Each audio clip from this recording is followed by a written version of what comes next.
I guess I should do one of these again.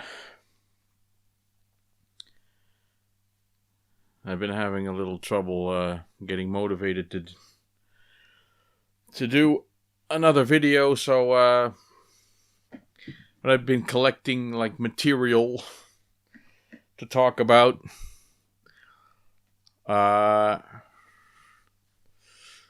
So let's just get started. I got some pickups. I said that I wasn't gonna buy new stuff again, and I have some stuff, but it keeps getting less and less fun to do so.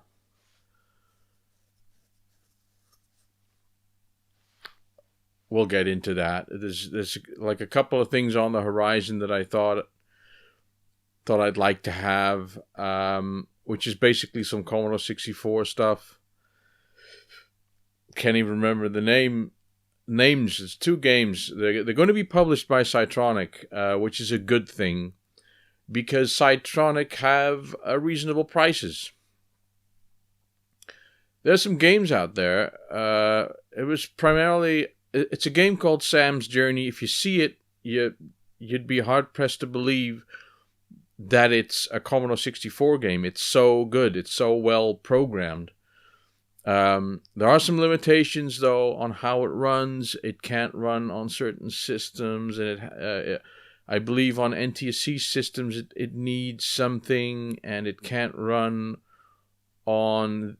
The cartridge image can't run on the Ultimate. There's some limits because it's such a huge game. I think it's if you buy the disc version, it's 4 discs, so it's a huge title. Funny thing is that the price for the game is astronomical. Like the disc version is like €50. I think the download only was 20. So what? What? I'm thinking what? What the hell is that? I'm thinking that even AAA titles, when they just come out, they're like 40 to 60, right? Some even more expensive. And if you buy them after like 2 months, they're half price. 3 months you can get them used. They're much cheaper. These indie developed games, they don't drop in price. They just remain the same. So now we've got homebrew games, lovely packaging, super games that are more expensive than AAA titles. And I think this is the world gone crazy. You know, I would like to pay for Commodore 64 games, which I have done, but I'm not crazy. I'm not gonna pay prices for retro homebrew titles that I wouldn't pay for AAA titles. It just doesn't. So I didn't get it. So I contacted the publisher, and I suggested to them, look, maybe it's a nice idea to have a budget version of your product, just a cheaper piece of packaging and something in that. But he said, well, we tried that and nobody would buy our stuff. So we made, we just aimed at the higher section of the market. Which is fine, which is it's a good explanation. It just makes me not want to buy the game. So that wasn't an unpleasant exchange or anything. It was just a thing. And later on, I thought, well, maybe they just had too much competition in the lower end of the market and they just couldn't get their stuff sold, which I think is odd because games are sold based on their quality and part on their packaging, but there should be room for many publishers in that same section. So I didn't really understand it. The discussion that I had with this publisher took a funny turn because I was asked to do some translation work for them, paid translation work, which I thought I've done that before, but for free. So, and this time I thought, well, why not say yes and try to do that? So we're sort of working on a deal to get that going, but there's been some radio silence in a couple of weeks now, so it doesn't look very promising. But who knows? You know, it may still work out. So, but on prices of retro games, I'm not gonna pay that kind of. It's a shame because it's a really good game. So now when I see developers posting on their Twitter accounts or whatever that they're planning on publishing a new game, I ask them which publisher, you know. And it's not like the game developer has like the veto, right? I mean, that's not how publishing works. The publisher actually takes a big risk because they have to like prepare all the artwork and back in the 80s, publishers had to have a relationship with retailers as well. Well, those days are gone. I mean, that's just for the really big publishing companies that work for Sony and all the others. So that is real work, which is real. You know, there's a real cost incurred by the publisher. And the developer, it's sort of a deal that you make with a developer. You know, how much do I get? How much do you get? And but yeah, I suppose you'd want your game to be available to a large audience as a developer, and it's kind of a shame if it's sort of limited. If your game is aimed at the high end of the market. Not making it available to a lot of low-end buyers like me. Anyway, the game is really good. So, Sam's Journey, have a look at it because it's an amazing game. How did I get there? Oh, buying stuff. Yeah. So there's a couple of titles. There's 2 titles coming out in March by Cytronic, and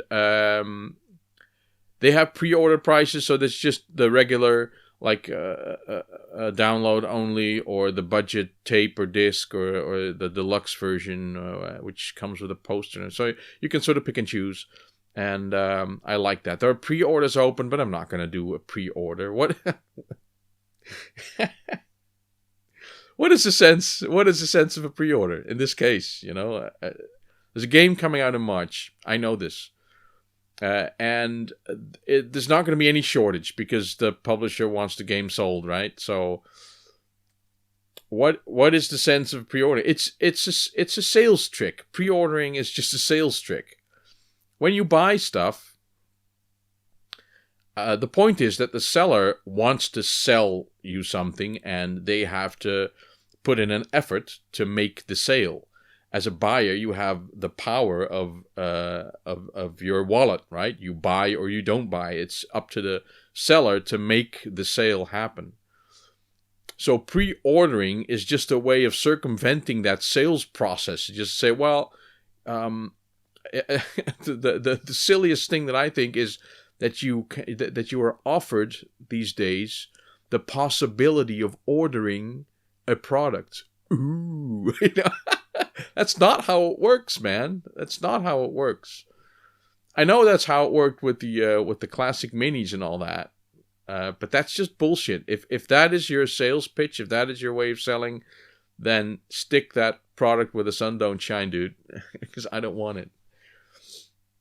Right? So it's pre-ordering stupid. So, but I can see that it would be good for a publisher to have some money in the bank to pay their artists and everything. But that is, I mean, philosophically speaking, that is just the seller's problem, not mine. It's not gonna. So there's 2 games coming in March by Cytronic. I'm sorry that I can't tell you the names right now. I could if I turned on my... I'll just turn on my PC. You'll probably hear a little buzz, see some light, and I'll have a... I'm going to adjust the camera a little bit. Hold on. There, that's better. I should probably also... hold on. I'll go to the Cytronic website, live and online. And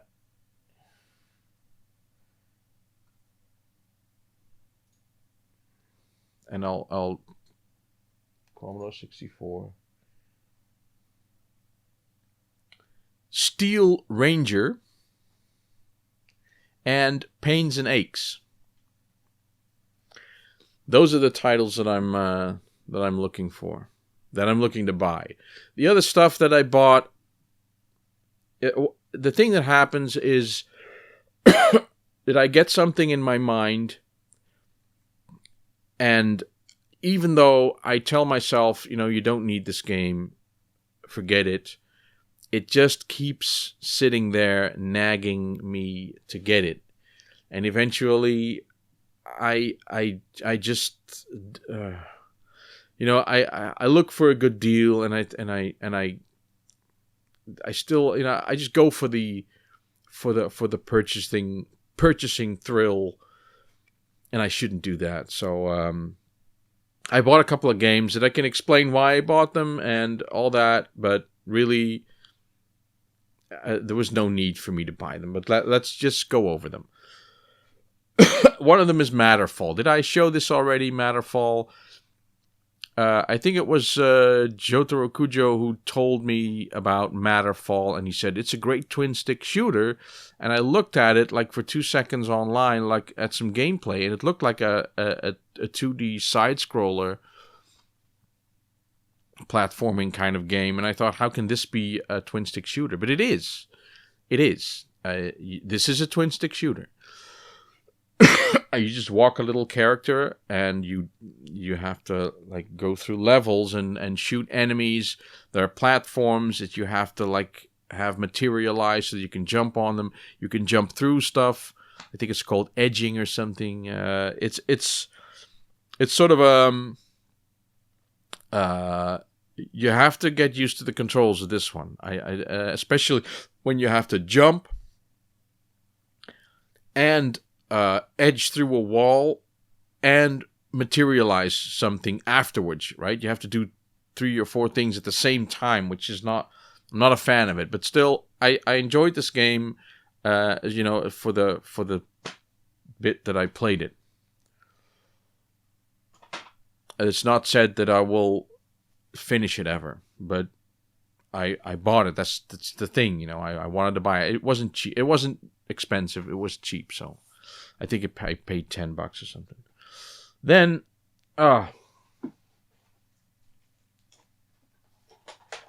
this mistake. I still like going to thrift stores, and I saw this, and I saw Cell Damage Overdrive. I think I just heard of it again.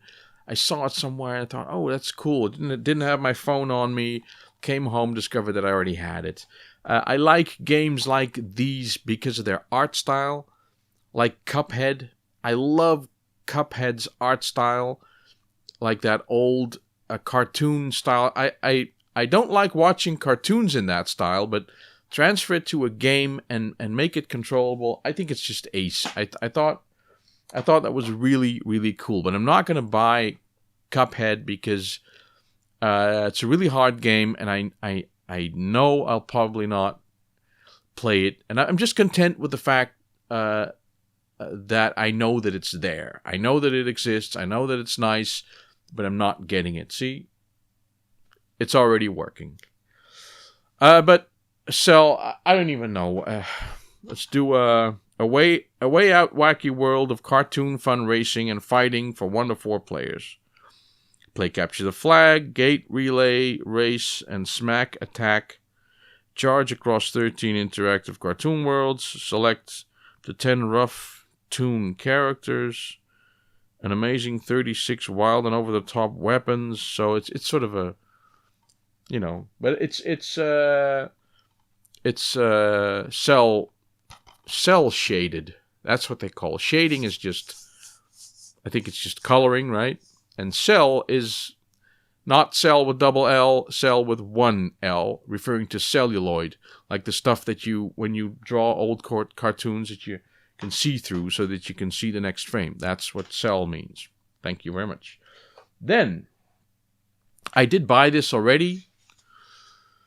See, this is the thing. I bought this already. Everybody knows that I'm a great Elite fan, and I bought Elite. I didn't know there were console releases, but there are. I think there are two This was primarily a computer game, right? Like the BBC Micro and the Commodore 64 and the ZX Spectrum, and there were some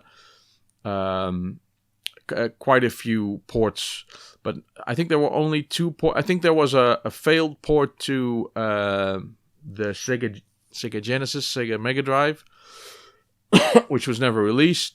Thanks, Pete, for researching that on a retro tip. But there's an NES version. Now, I have the classic mini NES Pi retro thing, and it has an image for this, but that doesn't work. It's in German. That's one thing, and it doesn't work. So Mark Lacto gave me another copy that I haven't tried yet, but I thought, I'm such an Elite fan, I should have this. But I bought this, but it didn't have a manual, so I printed one out. Well, with the manual debacle that I had with the Gainug Wings of War manual, I thought I'm not going to have another one printed officially, so I bought it again. I first told the guy no, because he wanted $20 for it. Now, this stuff goes for a lot more, so financially speaking, it would be a good deal. This one had the manual, no box, of course, because they are crazy expensive. And I first told him no thanks. I offered him $15, and he said no, I want 20. And that's when it goes wrong. At first I thought, sell it to someone else. And then I look on eBay again, and I think it goes for 40 or 50 pounds, just like that. And I thought I'd be crazy not to buy that. I don't have to buy it, but I did. I did anyway. So I've got it, and now I've got 2 copies of Elite and 1 manual. Completely unnecessary. I didn't have to do that, but I did, and I have it. So talking about manuals, remember that I did this one, the Gainug manual, and I went to the printer and tried to get him to make a good copy. Well, he made this. This cost me an arm and a leg, and it's okay, but it's not. It's too small for one, and it's not completely correctly cut. So, to my great surprise, Stu, TootyUk sent me a manual in the mail. So, Stu, man, thank you very much. This is a proper manual. It's multilingual. It's even got Dutch in it, so that's even greater. And he sent me a nice note. Thanks for the kind offer. I offered Stu to send him the template so that he could have a manual printed, because he was looking for a Wings of War manual as well. But he, of course, he did the smart thing and bought a game with a manual, unlike I did. So thanks, Stu, again for sending that manual. That's great. I love it. And I don't know what to do with the other one, though. I think it's just going in the box. Right. Oh, and then I got this because this game has been on my want list for a long time. It's PN03, product number 3. It's a weird game. It's about a girl in like a super suit, and she lands on some colony, and she's basically dancing to some beat that only she can hear all the time. And you go in an installation and you shoot stuff. Kind of weird controls, sort of tanky, but it's okay. The camera is quite well done, and you can control the camera a little bit. There's some special attacks and stuff. I played it for a while, and it's fun. But it's another one of those games that maybe I could have done without. So I think like the spurious game buying is pretty well done, except for the Commodore games that I'm interested in. No guarantees though. I guess I should comment on two things that I've been thinking about a lot. One is Nintendo Labo. If you've not seen it, I thought it was ace. It's basically cardboard that you cut out, or you push it. It's already been cut, and you fold it into a shape, and the shape takes your Nintendo Switch controllers, and they are so sensitive that you can make stuff, put them in, and you can make your own controller, and you can customize it. You can color it. And when I saw the video, I thought, that is ace. That is nice. Not that I would buy it. It's definitely not for me. But it's a really cheap and recyclable material. You can it's like endless variation. You can make anything you want. It's a simple idea, and it's very effective. And I liked it. And all I saw was people, it's shit, it's gonna break, it's shit, it's not, it's easier to see the negative side of things. I get that. And that is probably why I'm seeing so many videos saying that Nintendo Labo is crap. But I thought it was great. I saw some positive videos as well. I don't know if it's going to be a great success, but I just thought the idea was super. Nintendo Labo, I'm for it. I'm not going to buy it though, because I don't even have a Switch. And if I did have a Switch, I wouldn't buy Nintendo Labo. But if I had kids and I wanted to get creative with them, you can make some really cool things. They made like a fishing reel, but they also made sort of a backpack, and it had like rubber bands in it so that you can. I don't know. I thought it was really cool, and I think you can have a lot of fun with it. I'm not sure, I don't know how expensive it was though, but I thought Nintendo did a really cool thing with that. The other thing, it's the last thing, and I'm gonna stop after this one, is the YouTube thing and the money thing. I'm so glad that we're done with the discussions of should you make money with your small YouTube channel or not. That discussion is over. It's a thing of the past. We're not going to make money with YouTube. My guess is that those small channels weren't making money in the first place. The fact that you're receiving money doesn't mean that you're actually generating revenue. And the fact that YouTube stopped paying small channels is probably because they weren't making any money. Remember when VidMe folded? They put out a statement basically instructing anyone who wanted to replace YouTube to expect to run your website at a loss indefinitely. So running a website that garners views that are sellable to advertising companies is very difficult, and you will run that at a loss. That's okay if another part of your business makes money, but that's like Google's problem, right?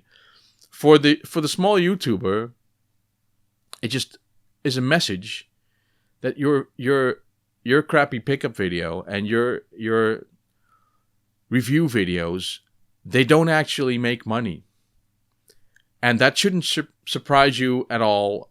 I mean, if you've ever had your own company and realize how much work goes into actually making enough money to get out of the cost of running your business, and then having enough money to live off, to pay your rent, the amount of work, I mean, if you're, ask any painter, ask any baker, ask any software programmer, component seller, ask anyone how much work, how many pizzas do you have to sell, how many houses do you have to paint, how many cars do you have to fix.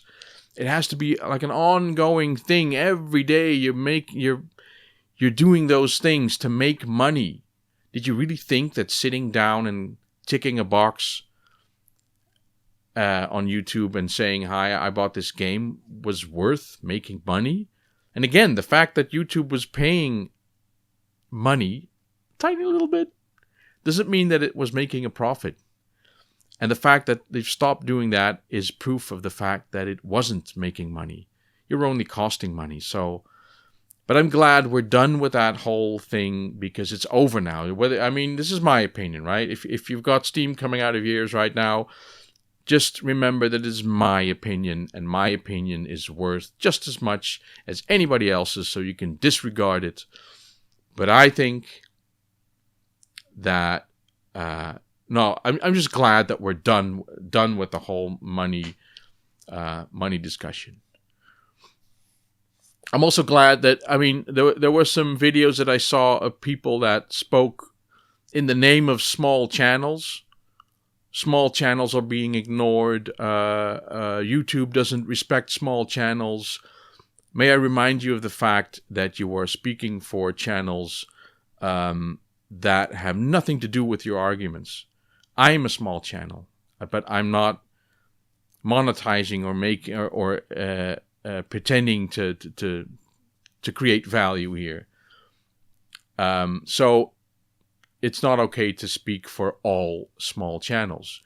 YouTube is still for you. You can still upload your crappy videos, and they will still be available at a moment's notice with a single touch, and all of that is provided to you for free. Yes, you pay with your information, but your information is worthless to you. I mean, YouTube was made as an answer to television, right? Television garners views, and they are sold to advertising companies. What television is bad at is telling the advertising companies exactly what people were watching, and why they were watching it, and what they were watching before, and what they watched next.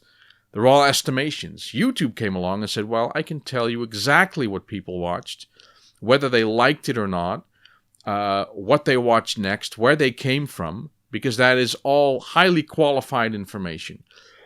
So YouTube was made to garner views and sell them. At no point in that business model does it make sense to pay content creators. It would be like cable companies paying people to make television programs. They don't. So somewhere along the line, YouTube decided, well, let's give content creators some incentive in the hope that they'll make more or better content.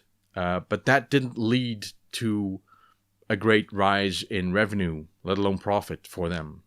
So when YouTube started this, I'm sure they had some estimation of how it was going to be distributed. Like, would they have like 1 million small channels, which each getting a few views, or would they have like a few huge channels? Well, it turned out to be some sort of mix, and they just weeded out like the cost, right? It makes no sense to pay money to content creators who aren't creating money, who aren't creating value.